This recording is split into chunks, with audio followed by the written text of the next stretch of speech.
Shalom. I'd like to begin first and foremost by saying Barakatah Yahweh, Ba'asham Yahweh Shai, Ba'asham Rakah Kadash. Double honors to the apostles and elders of great millstone, and salutations to the sincere Akian pushing this truth with no due diligence and sincerity. This is the brother of Allah coming at you with a sit down in the spirit of Esau Edom system, yeah, is going to be fueled by the chip. The RFID Microchip here is Esau Edom's way of ultimately, man, exercising his rule over society. Pursuant to Revelations 12:12, this devil knows that he has but a short time, man. And as a result of that, he's going to bring destruction upon those that are upon the face of the planet Earth. He's going to bring difficult times. He's going to put people in situations where, unless they got Yahweh Ba'ashim Yahweh Shai, they're going to literally turn to the chip as their only means of salvation. This so-called white man is the devil. He is Satan incarnate, yeah, and he is going to show his horns. Like in the industry I work in, you got a lot of this AI automation and streamlining of processes going on. And what it is that, excuse me, this man got people believing that they're going to use artificial intelligence for their good.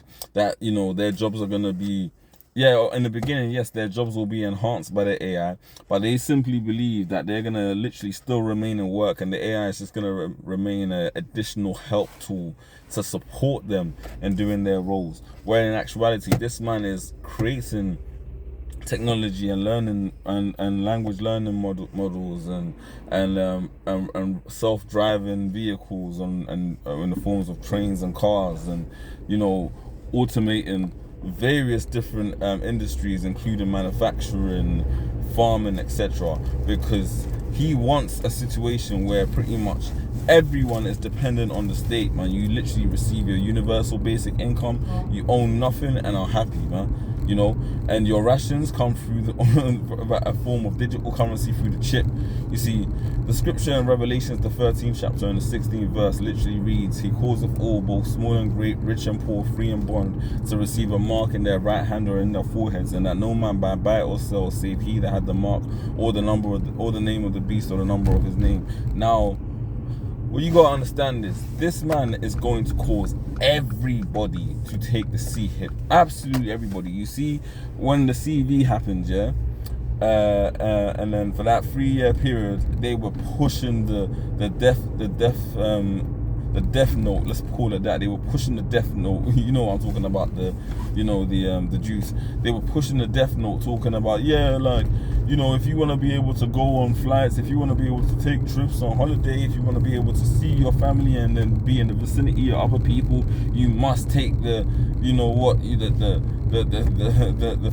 sick, the prick stick. You must, you know, conform.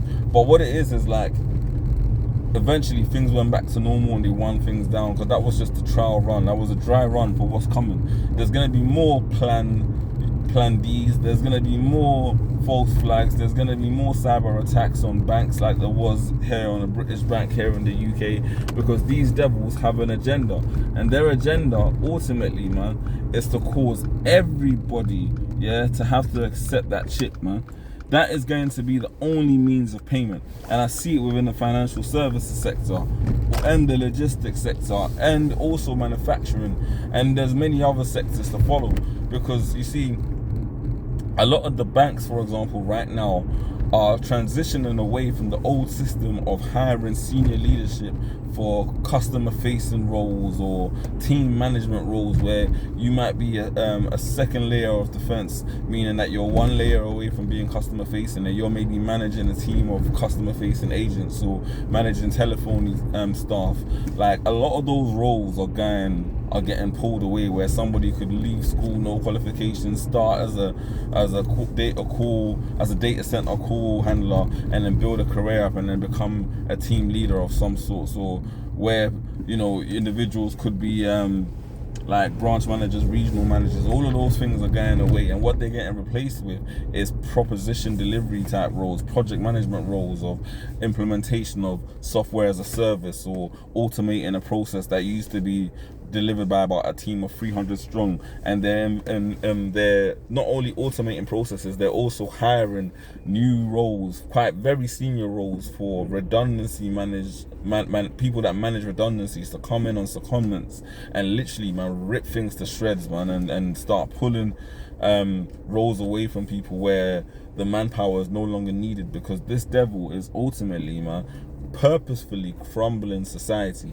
Like currently in the UK, we have the Labour government in power, and they'll, like, you know, Keir Starmer will get on stage and he does a bad job at it because he's just a shit Edomite public speaker, but he'll try and, you know, give the people reassurance that him and Rachel Reeves, his chancellor, are trying their best to fix the economy, and there's a black hole here and money lost from the previous government there, and they don't know what the hell's going on. They hate the Conservatives, but deep down, behind closed doors, they're best of friends. The same with Trump and Biden, man, and Obese. Like, they were at a congressman's funeral, and Trump and Barack were literally, man, hand in hand, busting jokes, sat next to each other, having a time of their lives, because the theatrics are for you people, are for the peons, the simple ones, man. For you to watch the TV and believe that your current leader, whether it's Keir Starmer here or Donald Trump in the US, are really for you, and it's to give you that perception that they really give a shit, that they're really trying to fight the state, that, you know, the globalists are gonna basically come against them, and they're doing everything in their power to try and fight that. Like, I remember where they had that fake Trump assassination attempt, where they literally had Donald Trump pretend to be shot, and then a couple of days later his air was perfectly fine. All sorts of fuckery, but that's the way that this devil operates. That's what's going on in the society, where they will literally, man, pull shabby false flags off in the face of millions, and everybody just accepts and believes it, to the point where Keir Starmer will get on stage, tell you people lies about the fact that, well, it's not even a fact, sorry, tell people lies, fabricating that the UK government's got a physical black hole of £22 billion, and they need to tax the small businesses to get their money back, and they're not gonna attack your pockets, but they know purposefully, because these people are well studied and they have loads of different economic peers, whether it's the Treasury or even the Bank of England or the Office of National Statistics.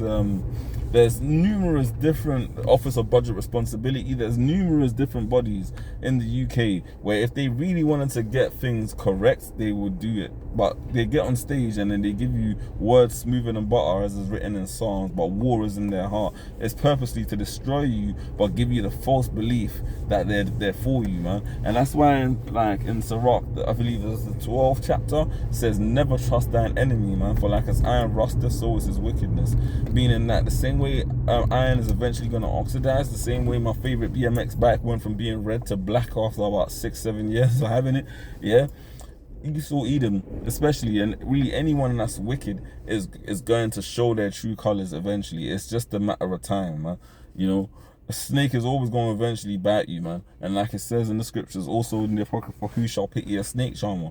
Same way, no one's gonna pity it's a motherfucker, pardon my language, that wants to believe Edomite can be righteous despite these people's track record as a nation. They're devils, man. Absolute fucking Satanists, pardon my language. And that's what you Jakes need to understand. That's what the masses don't get, and that's why they're gonna get hoodwinked into taking this chip.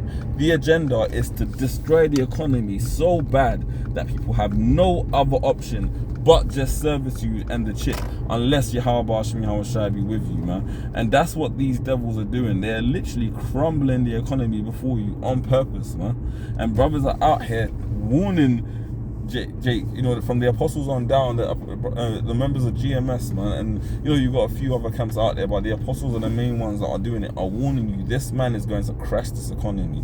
That's when Isaiah 33:6 is going to literally have to kick in full-fledged. That's why in Hebrews 10 is going to have to, Hebrews 11, on faith is going to have to be fully ingrained in you, man. And you're going to need to be able to walk by faith, man, and not by sight, you know.